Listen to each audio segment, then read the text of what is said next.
hallelujah. We're going to continue on where Mother left off, hallelujah, because on today I was reading the same scripture as I was studying in Ephesians 6:10 through 19. But we're going to go here where Mother left off at, where it says, and stand, it says, wherefore take unto you the whole armor of God, that ye may be able to withstand in the evil days, and having done all to do, stand. And then it says, stand therefore, having your loins girt about the truth, and having on the breastplate of righteousness, and your feet shod with the preparation of the gospel of peace.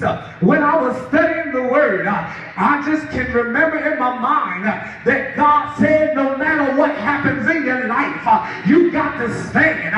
And you know, back in the old days, I used to remember a song saying, I'm standing on the promises of God. So when I go through the situations that I'm in, I just have to remember in my mind where I'm preparing for war.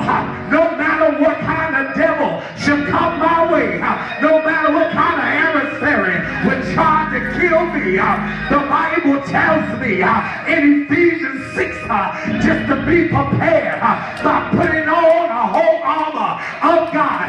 And when I think about what armor is something that you put on that will save you, that will keep you from being damaged. And as a soldier in the army of the United States, I thank God that I'm also a soldier in the army of the Lord.